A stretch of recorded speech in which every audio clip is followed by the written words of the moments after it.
Hello everyone and welcome back to Irish Detailing. Today I'm going to be taking a look at a 2019 Nissan Rogue that I'm doing as a maintenance client. They bring all 6 of their vehicles to me. It's not the most dirty vehicle that I've ever seen, but I'm going to be dialing it in and making it look fantastic. So sit back, relax, and enjoy.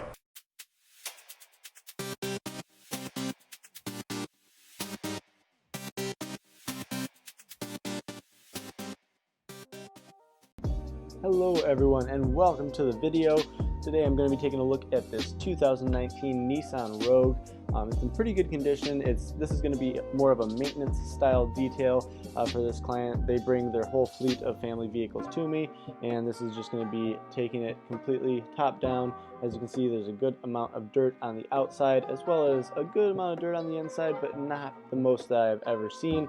Just a little layer of dust kind of across the whole vehicle, and it is a newer vehicle, so a lot of this dirt is just going to be pretty surface level. It's going to come off really easily using some pretty basic tools. I'm going to be digging into the wheel jams there, and also this person does have not WeatherTech mats, but they do have mats throughout the whole vehicle, so that does make it quite a bit easier. I did want to show you here kind of what that mat does, and it keeps a lot of the dirt just around the outside. Those 2 little spots of dirt there are from me kind of dumping it by accident on the way out of pulling the mats out of the vehicle. So starting off here with just the pre-wash rinse, going top down with a pressure washer.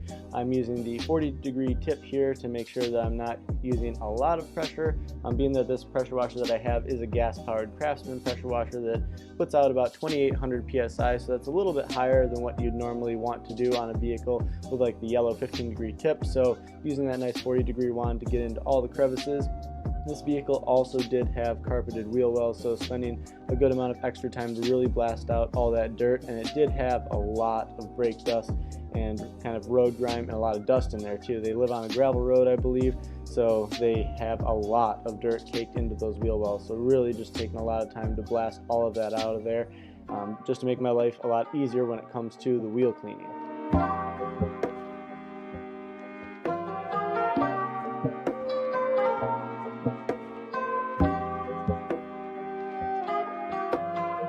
Now taking some time here to spray off the outside of the door wells here.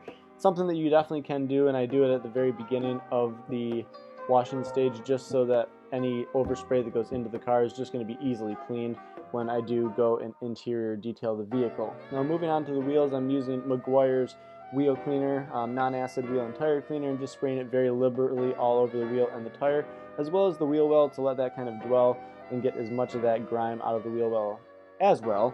And then taking a mother's wheel brush here around the outside to really scrub and bring that wheel back to life. It did have a little bit of blooming on it, but not a whole bunch.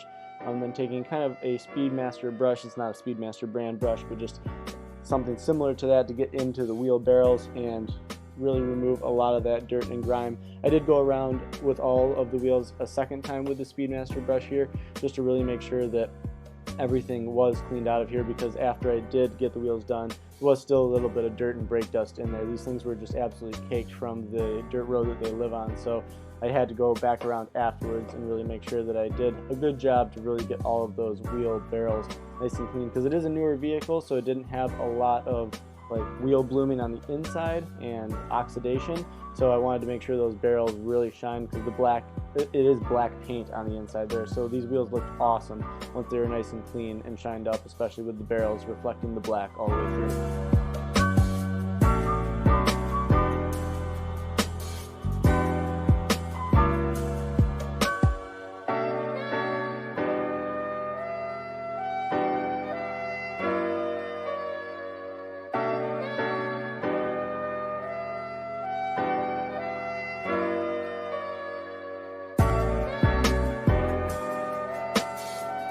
Now using my favorite tool for my pressure washer, the undercarriage sprayer, to just blast any loose dirt and grime from the underneath of the vehicle. This thing was caked from all the dirt roads that they live on, and you can pick these up on Amazon from about $30 to $40.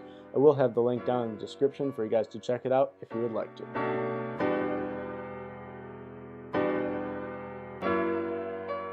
Now using my foam cannon to spray a nice thick layer of foam head to toe on the car here, and then I will just be going around afterwards to agitate it, but This is just a simple foam cannon that I got off of Amazon. Again, link is down in the description. You don't need to spend more than $20 for a decent foam cannon. This thing has worked for just under a year now, and it just keeps pushing out nice thick layers of foam. And now going around all of the trim areas with a detailing brush just to get that extra layer of dirt that would otherwise be missed with a wash mitt, especially in the grill here. This car had quite a complex front grill area with lots of little seams and stuff, so going around with a detailing brush really will amplify the level of detailing and make sure you get all those cracks and crevices.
And using the 2-bucket method here to make sure that I minimize any sort of additional scratching and swirling that I would add to the vehicle. Being that this is a 2019, the paint is in really good condition, so I'd want to make sure that I take extra precaution to make sure that I don't add to any additional scratches or swirls in there, being that there are very little at this point. Like I said, the paint is in awesome condition, and with a gray vehicle, they can kind of show scratches and swirls a little bit more. So using a nice soft wash mitt here and then rinsing in that clean water, wringing all the dirt out, and then grabbing fresh water every single time I move to a new body panel, and then going from the top of the vehicle down to the bottom to make sure that I wash the cleanest part of the vehicle first, and then follow up with the lower parts of the vehicle, which are usually the dirtiest.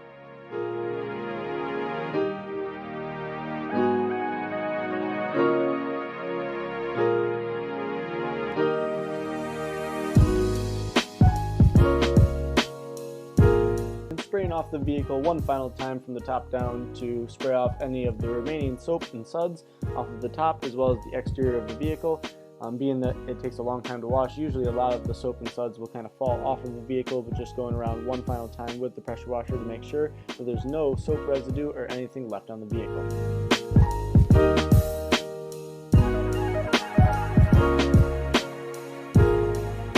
Then I went around the vehicle quickly with an instant detailer here and then a piece of clay to remove any of the surface bonded contaminants like iron or tar or any sort of additional bugs that weren't able to come off with the bug remover.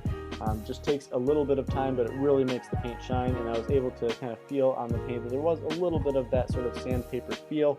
So I wanted to make sure and clay the whole vehicle, as again I said, the paint is in very good condition here, and going around with a clay bar will just make the paint pop a little bit more and increase hydrophobicity. So going around with light pressure and then folding the clay to a new piece once the piece gets a little bit more dirty to make sure that I'm not kind of additionally scratching the vehicle, because the paint can pick up small pieces of surface bonded contaminants and then kind of additionally scratch the vehicle. So you do need to be careful and make sure that you are taking utmost care when using the clay bar with light pressure. And the clay bar is also abrasive, so very fine scratches and swirls, not necessarily swirls but scratches, will be able to come out with the clay bar, and that's what I was doing right here. There was a little scratch on the side that came right out with a little bit of additional pressure. And then using Adam's iron remover for one final step on the paint decontamination stage. So taking my time to spray it across the bottom 2/3 of the vehicle where there would be iron surface bonded contaminants into the paint. It doesn't come off easily with the clay bar, and then this will just dissolve those iron particles and it kind of bleeds in a purple color, and then I just spray it off at the very end.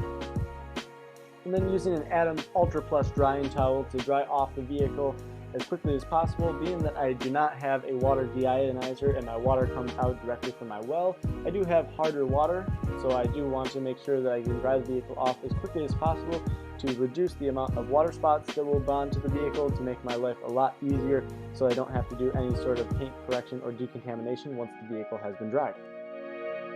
And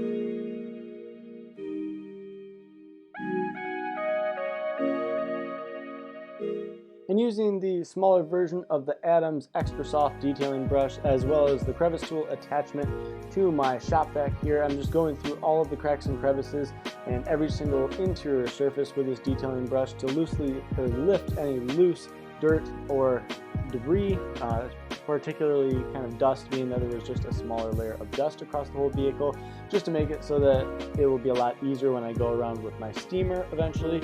So this is just a really fun process, just because it really does transform the vehicle, being that most vehicles just have that kind of thin layer of dust all over them. So it can kind of take a vehicle from dirty all the way to clean just by doing this single step. But the longer you take with this step, the more clean the cracks and the crevices of the vehicles will be, especially like the buttons and that kind of stuff. This really makes a big difference, and I would highly recommend some sort of like a soft detailing brush like this. You could also use a boar's hair detailing brush, but on the areas like this that are a little bit more fragile, like the touchscreen and that sort of stuff, a boar's hair detailing brush can be a little bit too stiff and can cause some fine scratching. So I just kind of use the softer detailing brush through the whole area here, as it just works even in some of the more dirtier areas.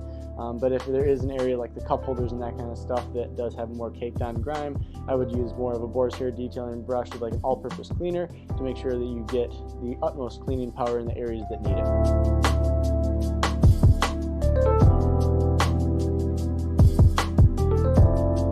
And then following up with the carpets, with the crevice tool again, it just increases suction using the crevice tool, so that's why I find myself using this attachment the most. And I am vacuuming the floor mats right now. I like to just leave them in the car to then vacuum the mat instead of pulling them out of the car at first. It just gives it a better surface to detail with instead of on my garage floor. It's a little more raised, so it just works better for not having to bend over as much.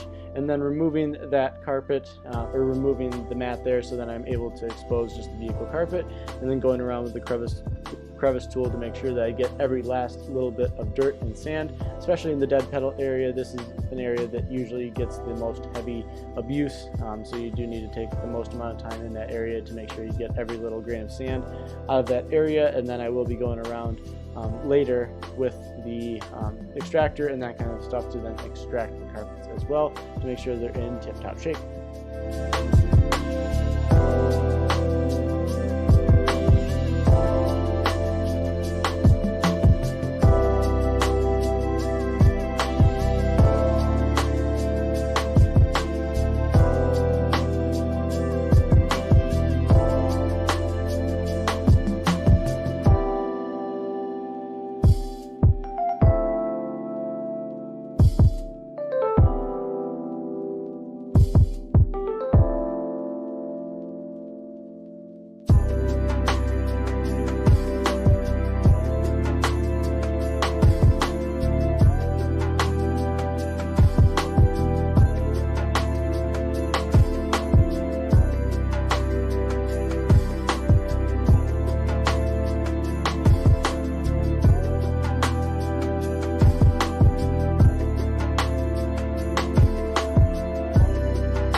And now using my McCullough steam system to go through the whole interior of the car, this just makes your life so much easier when interior detailing, especially for vehicles that aren't that dirty or don't need that much agitation in the areas. I'll obviously spot agitate using a detailing brush with all-purpose cleaner on the areas that are more heavily soiled, but for the general purpose of the vehicle, of the interior of the vehicle, being that this wasn't a very deeply dirty car, the McCullough steam system will just make super quick work of all the interior surfaces, the cup holders and everything. And it also does sterilize the vehicle using the steam as well, so I do know that I'm able to sterilize all the interior systems and all the interior areas and surfaces of the vehicle to make sure that it's as clean as possible. And like I said, I will go through the more heavily soiled areas like the cup holders and that kind of stuff with an actual all-purpose cleaner to make sure that they are as clean as absolutely possible.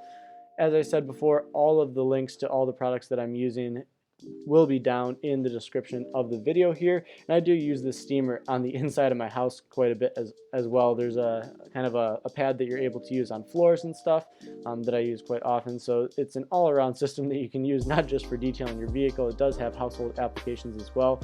And I just find myself going to this thing with every single detail that I do.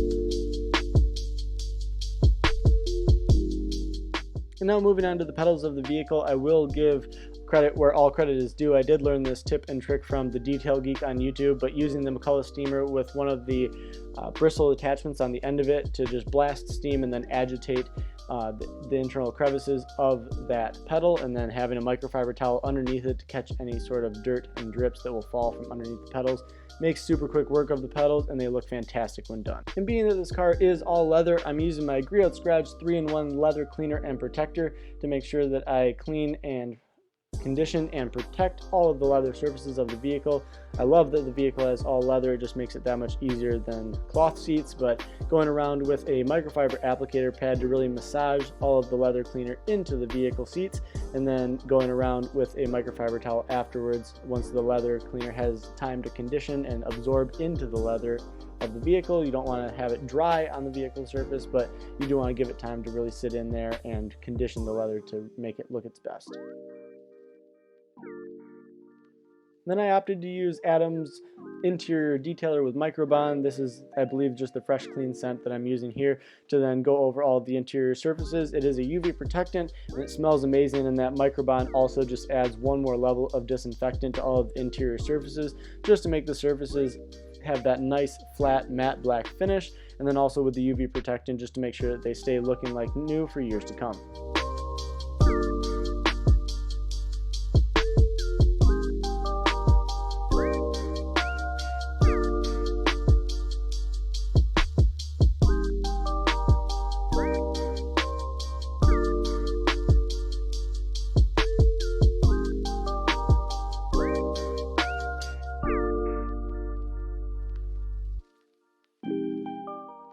And now using a dual action polisher to apply a layer of Meguiar's synthetic paint sealant to all of the painted surfaces of the vehicle. This is going to amplify the gloss a huge amount and then also leave the vehicle's painted surfaces with 6 to 8 months of protection.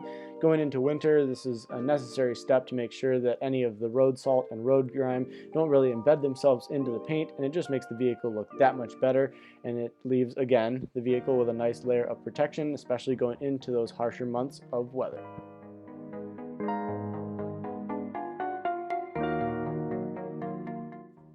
And using Meguiar's glass cleaner with a waffle weave towel to get these windows absolutely dialed in, giving it a couple sprays and then wiping all across the window there, and then flipping over to a clean section of the microfiber towel to ensure that there is a streak-free finish.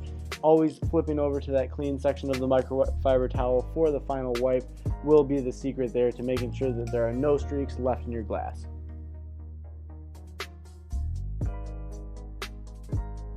And now using Adam's Tire Shine and the Hex applicator pad to apply a layer of Adam's Tire Shine to the outside of the vehicle tires.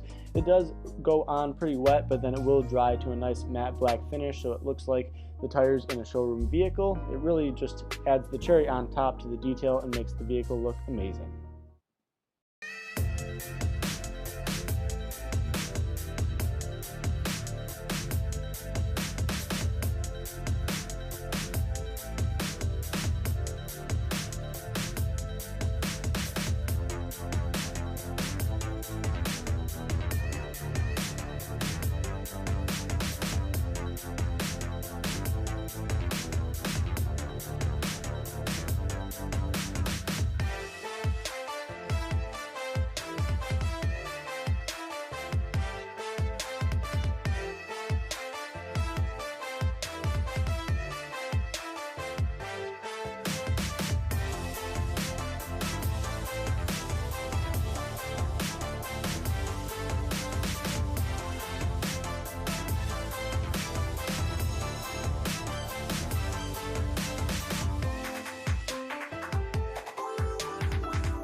Thought that we go this far. Don't stop now. Reaching for a distant star. Don't stop now. And 10 hours later, we've got the Nissan Rogue dialed in. It's looking its best, and the client was super stoked about how it turned out. But as of right now, I know I haven't been pushing out a lot of content to you guys, but I plan on changing that going into the winter months here. It's just been hectic going into the late summer. and into fall. And as you can see, the garage hasn't changed a huge amount since the induction of this channel, but this next couple of weeks I plan on my contractors going to be removing this load-bearing beam and putting a carrying beam across the garage so that I can have just one vehicle in the center to open up and just do a lot of really good detailing. I'll be epoxying the floor, getting hot and cold water inside of the garage so I can detail all 4 seasons long. Super excited about that, and the content is going to be getting a lot better for you guys. I've got a lot of really cool vehicles lined up here for the future going into 2021, so look forward to some more awesome content, or some awesome content coming out here in the future. But that is all for today. I'll catch you guys in the next